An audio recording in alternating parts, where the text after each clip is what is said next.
Hello, everyone. I'm Sheriff Wayne Ivey of the Brevard County Sheriff's Office, and you're watching Truth Be Told.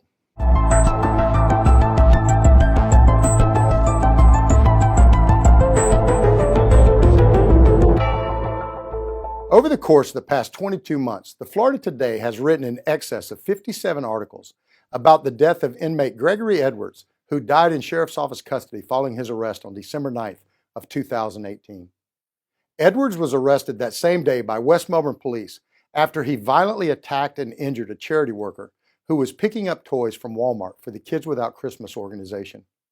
In practically every article, the Florida Today has implied that our deputies' actions caused or somehow contributed to Edwards' death.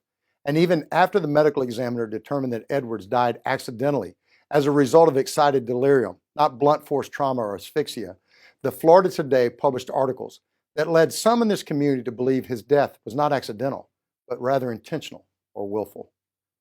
Unfortunately, the stories that have been published left out the recorded statements of several inmates who actually witnessed firsthand what happened in the jail and how professionally the Brevard County Sheriff's Office corrections deputies responded to his violent actions. The inmates actually gave sworn recorded statements stating that the deputies were polite and tried to calm him down, yet he was extremely violent and was even described by one of the inmates as fighting like a caged animal. Those were the inmates' words, not mine. Now, I know what you're thinking. Maybe the media didn't have all of this information. Wrong.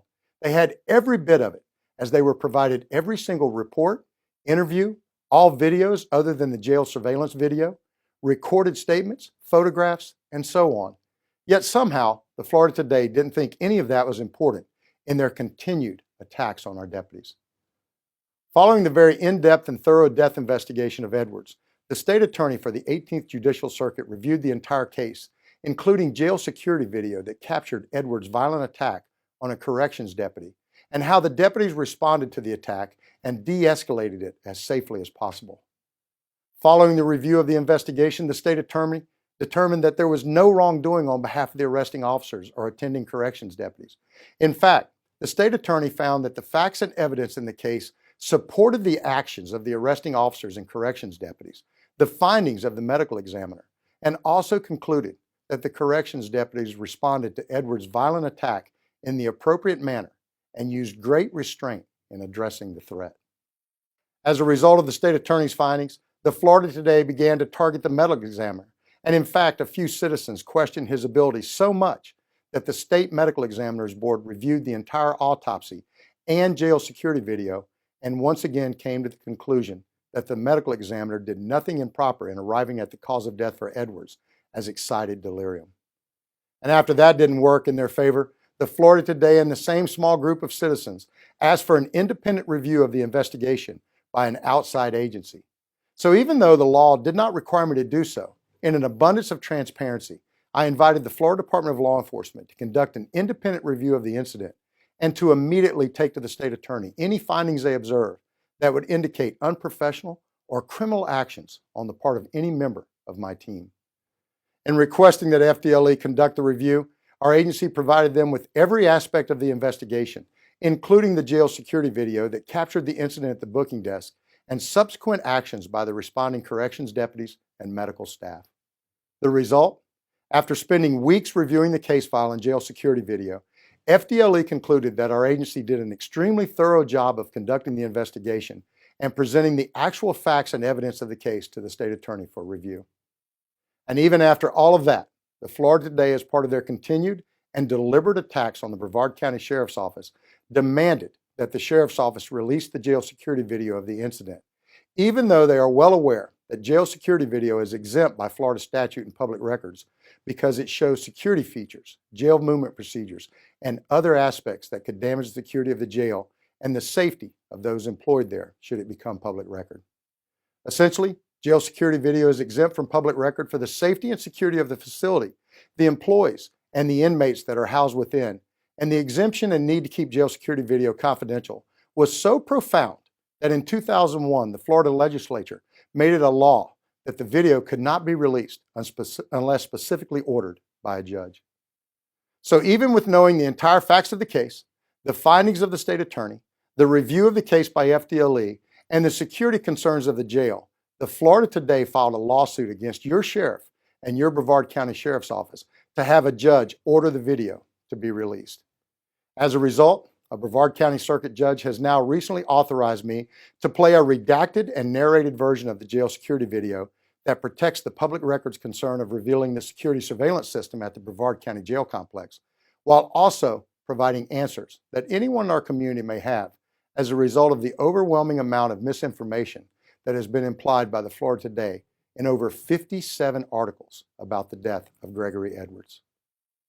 Given much of the misinformation circulating in the community, I now feel that it has become necessary to show this video in order to protect the integrity of our agency and my deputies who have been criticized for simply doing their jobs. The judge's order was required to make public these confidential records under Florida statute. As part of the agreement with the court, I feel that it is extremely important for our citizens to know the entire true story that led to Edwards' arrest, including his previous arrest and violent acts, as well as suspected inhalant usage immediately prior to his arrest and arrival at our facility, where he subsequently attacked one of our deputies before being restrained by corrections deputies. Today you will hear and see the actual facts of the case, as I'm going to show you exactly what occurred when Gregory Edwards became violently combative and how professional my deputies were in addressing the threat and bodily harm that was inflicted upon Deputy Brian Otto, and the threat that Edwards would have remained if not secured. I'm also going to show you just how quickly my deputies de-escalated the incident once it was under control, and how wrong the accusations have been in suggesting that we had something to hide. While no one should ever have to watch this level of violence, I feel it is extremely important to clear the good and honorable names of my deputies who have been called murderers and unprofessional by the Florida Today. On December 9th, 2018 at approximately 11:20 a.m., Kathleen Edwards took her husband Greg Edwards to the West Melbourne Walmart because she was scared to leave him alone because he had not slept in 3 to 4 days, was exhibiting signs of a PTSD episode, and she thought he might kill himself if left alone. The video you see is Walmart security video that shows Kathleen Edwards, her child, and Greg Edwards walking toward the store. As you can see in the video, while Kathleen goes inside, Greg Edwards never enters the store, but instead finds a box truck nearby and climbs into the back of it, where toys for Kids Without Christmas were being stored for transport by volunteers. While inside the box truck, Edwards is directed to exit the truck as he has no business inside. Witness statements provided by those at the scene say that Edwards became extremely combative, and as you can clearly see in the security footage, violently attacked one of the volunteers who was helping transport the toys. A second volunteer tackles Edwards in the parking lot and secures him for several minutes until a West Melbourne police officer arrives on scene and attempts to secure Edwards in handcuffs. Next, you see West Melbourne Police Department body cam footage of the scene and information witnesses provided to the West Melbourne police officers concerning the incident, including video footage of Kathleen Edwards. The gentleman you have in custody jumped up on our truck. Okay. He doesn't belong there. Was anybody in there? Well, Brandon. Then I turned my back. I was here. Outside the truck? Outside the truck. Okay. Facing that way. All at once I felt somebody from behind starting to punch me in my head, kicking me. Then LeBrandon, the guy in the Nike shirt, grabbed him off of me. He jumped out the truck. Out? Yeah, he jumped out the truck. Okay. And all I heard my boss man say, "LeBrandon, help!" I turned the corner and he was beating him. So he didn't swing at you in the truck? No. Is he taking any medication now? I don't, tramadol? Tramadol? Okay. Or is it, trazodone. Trazodone. Is he taking it as he's supposed to? You don't think so? I just noticed he was acting funny for a couple of days. He hasn't been sleeping. Okay. So that's why we were going to go to the VA tomorrow. At no time at the scene does Kathleen Edwards ever tell the West Melbourne police officers that her husband, Gregory Edwards, had previously huffed multiple cans of Indust electronics cleaner, a fact that likely contributed to his erratic behavior, and if known by the West Melbourne police officers, would certainly have resulted in him being transported to the hospital to be medically cleared prior to being incarcerated. We believe the fact of his drug usage was purposely not revealed to the officers at the scene, because doing so would have, without question, violated his probation for a previous violent attack on a nurse and 2 security guards at the hospital during his last arrest for assault. Ms. Edwards did, however, later reveal the fact to our agents after Edwards was hospitalized, and even showed one of our agents the empty cans he had inhaled. Ultimately, after assaulting and resisting a civilian and officer on scene, Edwards is secured in a patrol car and driven to the Brevard County Jail Complex, which receives all persons taken into custody by any agency in Brevard County. As you can clearly see in the patrol car video that is playing now, Edwards, at 2 separate intervals, had some type of medical episode in the back of the patrol car long prior to his arrival at the Brevard County Jail. The redacted jail security footage that you are now seeing is the version that the court has authorized for release to the public. On December 9th, 2018, at approximately 1:09 p.m., the West Melbourne Police Department arrives at the Brevard County Jail with Gregory Edwards.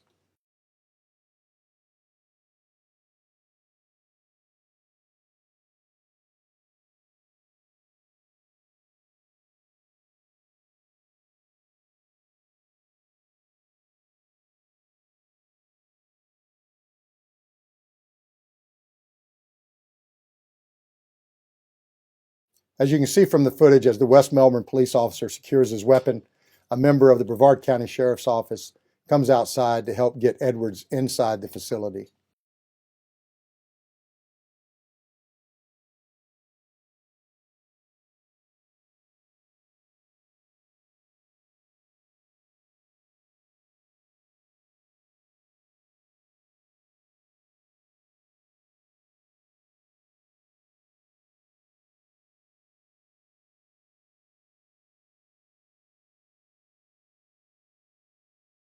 A second deputy joins the West Melbourne police officer and our deputy as they work to make sure that Edwards is secure and also to try and get his shoes on.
Once his shoes are on, Edwards is escorted to the entrance of the booking desk area.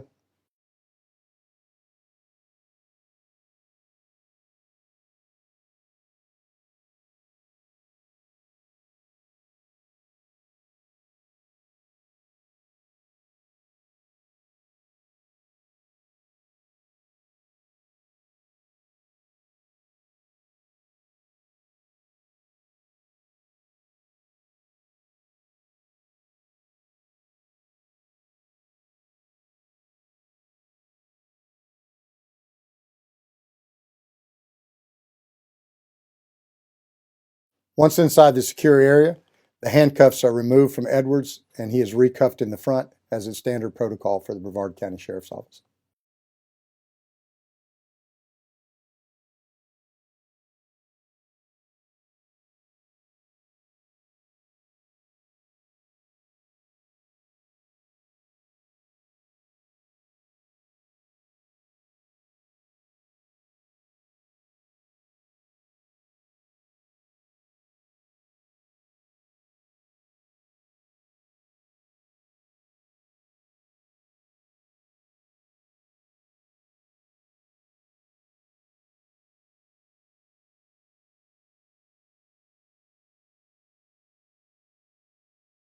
As is also standard protocol, the deputies conduct a search of Edwards prior to taking him into the booking area.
Once inside the booking area, Edwards is fingerprinted.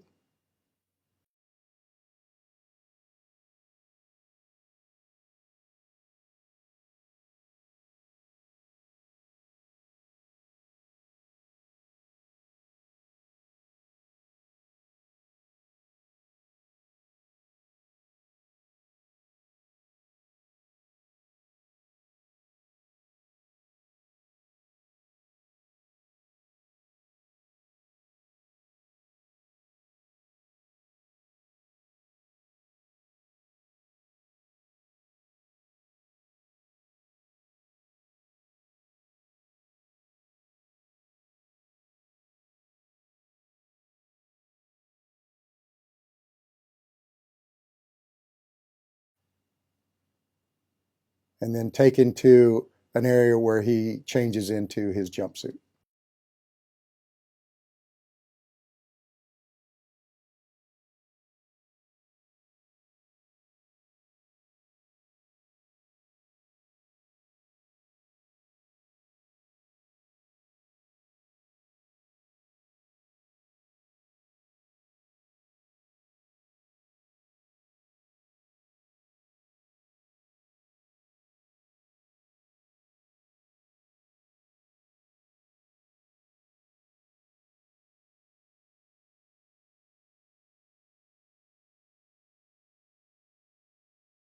As you can see, Edwards is taken into holding cell number 7.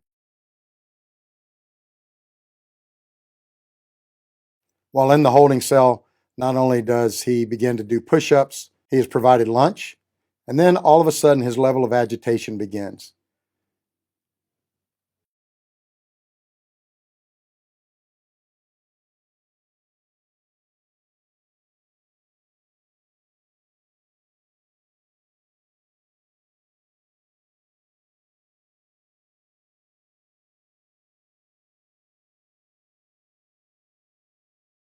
But as time progresses throughout the 30 minutes he's in the holding cell, you can see him pounding on windows, and even witnesses in the booking area describe him as yelling during this time.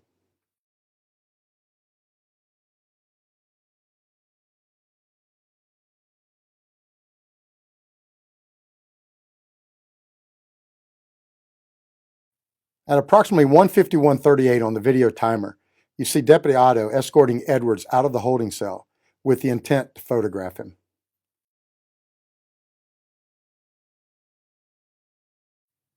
As the video continues, you can see Edwards wants to go the opposite direction that Deputy Otto is requesting, at which time Deputy Otto gently directs Edwards toward the photograph area at approximately 1:52:01. At this point, Edwards violently erupts and initiates a roundhouse-style swing on Otto with his left hand that drives Otto to the floor, where his head strikes the concrete with Edwards directly on top of Deputy Otto with his right elbow on Otto's throat. Deputy Otto suffers a brief loss of consciousness as the result of a concussion from his head striking the floor. Edwards immediately turns on Deputy Otto, who is now defenseless and fighting for his life, and with his right hand punches Deputy Otto in the rib area. As the second deputy responds to assist, Edwards is now in complete control of Deputy Otto and has him firmly by the belt with his right hand and violently and repeatedly strikes him in the head and throat with his forearm.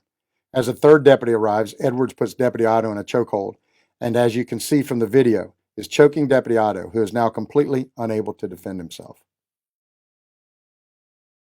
In the video, you can see Deputy Wagner using hammer fist strikes on the torso and leg areas of Edwards in an obvious attempt to free his chokehold of Deputy Otto and his grasp on Deputy Otto's duty belt. Hammer fist strikes are a recognized and trained maneuver to gain compliance of a resisting combatant. Deputies are finally able to free Deputy Otto from Edwards' chokehold. However, Edwards still has control of Deputy Otto's belt or clothing, keeping him from being able to break completely free. After several attempts, Deputy Otto is able to partially roll to his knees and deploy OC spray in an attempt to gain control over Edwards, who is still combative and refusing to comply with the deputy's commands to stop fighting.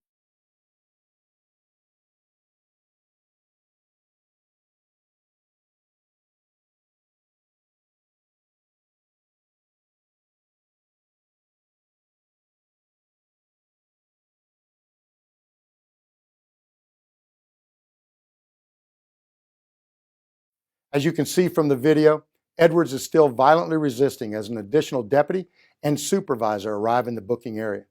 The deputies are struggling to get Edwards' arms behind his back to secure him as he refuses to comply. At this point, you can see the supervisor initiating multiple knee strikes to the legs of Edwards. Knee strikes are a trained technique utilized to gain compliance of a resistant subject, and in this case, were non-effective on Edwards. As Edwards continues to fight and resist the officers, other deputies arrive in an effort to help gain control of the subject. Deputy Otto initiates several strikes to the arm of Edwards in an effort to get his arms behind his back for cuffing purposes, but the deputies are still unable to gain control.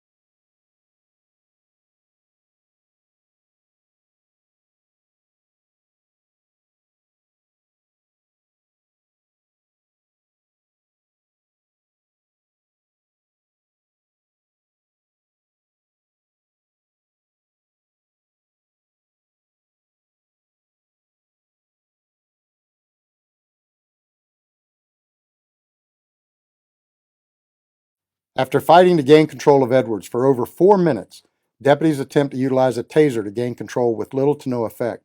However, the taser finally helps gain control of him, at which time he is secured with his hands cuffed behind his back and is subsequently moved in accordance with policy to the emergency restraint chair, where he is observed on video still aggressively resisting the restraints and yelling at deputies.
Once placed in the restraint chair, a spit mask is used to keep Edwards from spitting, biting, or getting mucus on the corrections deputies. And as you can see from the photograph on the screen, the spit mask in no way restricts any breathing or ability to speak. In fact, our medical examiner tested the same version of the mask while wet and under a variety of conditions to ensure it maintained its breathability.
Now, at this point in the video, I want to take a moment to remind everyone that the medical examiner, Brevard County State Attorney, the State of Florida's Medical Examiners Commission, and the Florida Department of Law Enforcement all concluded that Edwards' death was not the result of harm caused by members of the Brevard County Sheriff's Office.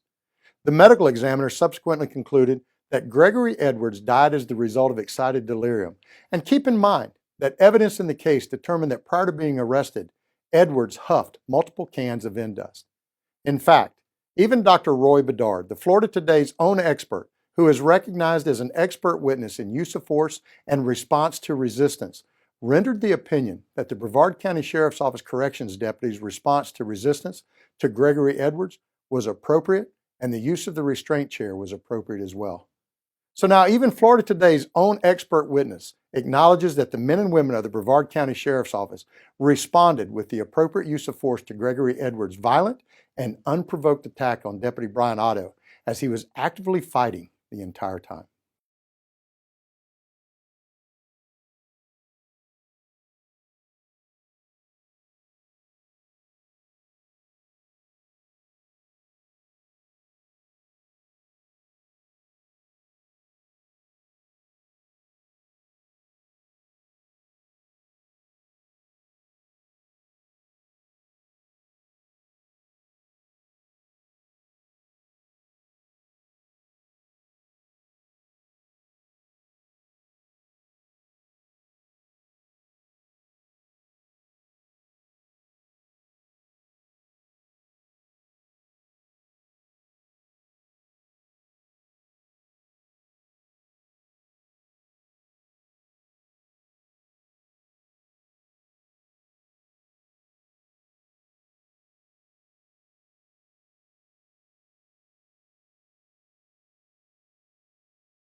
While it was widely reported by the Florida Today that Edwards was then left alone and possibly unresponsive for 16 minutes, you can in fact now see that Edwards is constantly monitored at the booking desk by multiple deputies, and after approximately 10 minutes is moved to a holding cell where he continues to be observed by booking officers through the glass of the holding cell.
I saw, first of all, the guy was knocking on the window real hard.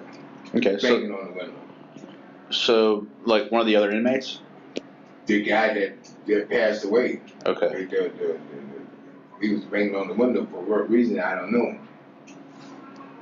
Like pounding with his fist? Boom, boom, boom, boom. Okay. And he was warned one time, and he kept doing it. Okay. He had to go get a picture ticket for one of these bands, and the guard was telling him to go that way, but he said he wanted to go this way, out the door. And that's when I seen him start swinging on the guard. Okay. Yeah. And so can you describe the guard? The guard was bald-headed guy. Bald-headed guy? Tall guy. Okay. About my height, his bald head. And the inmate, do you remember what he looked like? He was like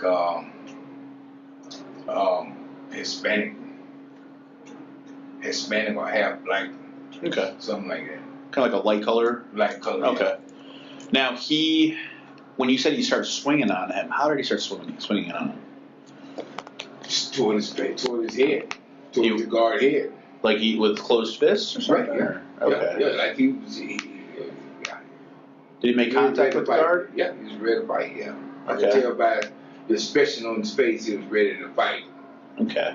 So when they were fighting, where were you in relation to that? Like, you said you were in the holding cell? Mm-hmm. So was that like directly across from them? Directly across. Okay. I was looking right at him. Okay. When it happened. Okay. So like, See like that wall right there? Yeah. I was right across. Right. Just like in the window right here looking right at him. So when the inmate started swinging on the deputy, what happened after that? They was tussling on the ground, and I guess I seen another deputy come over, and he was still scuffling. He was like a cage animal or something. Okay. And he was still fighting. 6 more deputies came, and he was still fighting. Okay. Like he I don't know. He seemed like he was very strong, like kind of very Like aggressive. he was aggressive, like he was on some kind of drugs or something. Okay. All right. And then after the deputies got on there, did you see anything else happen? No, No. I didn't. The only thing I saw was they was on the ground scuffling, and then they tried to get his arms to restrain him, and he had his arms up on him, and He wasn't releasing his arms? he wasn't releasing his arm at all, and they pepper sprayed him, and he was still scuffling very hard, and then another officer, female officer, came and tased him, Okay. and he still was very aggressive. Okay. You know, he was just fighting. All right. Was he screaming anything or saying anything? After he was restrained, he was screaming. Okay. And then the other, but he was still, once they got him restrained, was he still talking and stuff? Oh yeah. Okay. He was trying to get him loose from the chair. Okay. He was screaming, and when they put him in the cell next to me in the chair, he was still screaming and yelling. Okay. Trying to, by the chair, what do you mean by the chair? it's like looked like an electric chair, but it was a straining chair that strained his arms and hold his head back. Mm-hmm. And they had a net over his head, so I guess it wouldn't bite him. Bite or spit or something. Right, something like that. It was a net. Yeah. Okay. The officers, what were they saying to him? Could you hear that? They was trying to tell him to settle down and get his hands so they can control him, but he wouldn't listen. They was trying to calm him down, but like I say, he was acting like he was on something. Okay. But when I first went in there, he wasn't. He was polite. He even spoke to me, and I don't know what happened. Was he in your holding cell at any time? No. Okay. Did you recognize him? Have you ever seen him before? No, I never saw him before in my life. Once he was in the chair, you really couldn't see him, or could you see him? In that restraint chair? Yeah. Yeah, I could see him. But then they put him in a neighboring cell. Is that what? Yeah. Okay. Could you see him in there? Oh yeah. Okay. Yeah. And then, at that point, did anything else happen that you saw? Yeah. What happened? It was yelling and hollering and screaming, and I was stood up at that window, and I saw him. He looked over at me, and his eyes rolled back in his head. You saw his eyes roll back? Yeah, I saw his eyes roll back in his head, and then I saw his eyes close. I said he was gone then. Okay. Yeah, he was looking straight at me. Was he, so right before that, what was he doing? Screaming, hollering, trying to get out that chair again. And then, was it really quick that you saw him kind of like change to like where he's quiet and then eyes rolling back? Or? Yeah, it was kind of quick. Like, I'd say about 5 minutes. Okay. They stopped screaming. Yeah. Okay.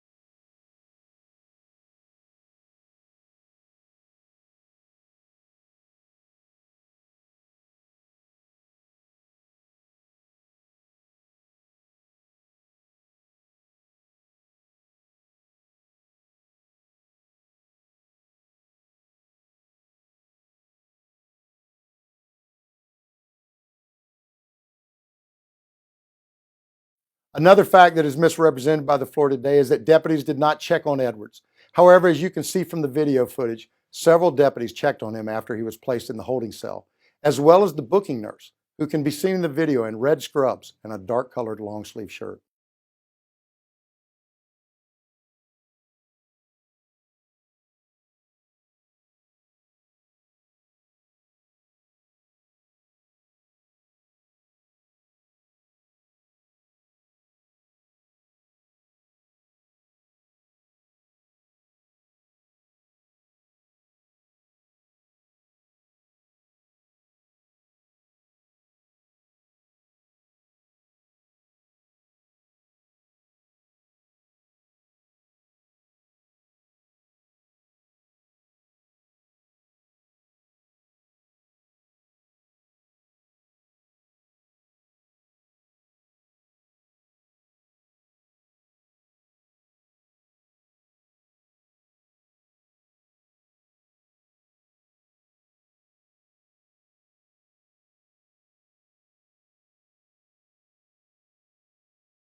At approximately 2:23 in the afternoon, Deputy Mustafa observed Edwards having what she described as a medical event, so deputies and the booking nurse enter the holding cell to evaluate his condition.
As part of her medical evaluation, booking nurse Nadeau places a pulse ox on Edwards while he was in the holding cell, which registered a pulse of 64 and an oxygen level of 98%. Nurse Nadeau in her statement advised that at the time of entering the cell and evaluating Edwards, he blinked his eyes and had chest movement, but did not respond verbally. Therefore, she made the decision to have him transported to the medical ward for further medical evaluation, which ultimately led to his transportation to the hospital by Brevard County Fire Rescue.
In closing, the video clearly shows not only did our deputies not do anything to cause Edwards' death, they did everything they could to keep him from being harmed or from injuring himself or anyone else.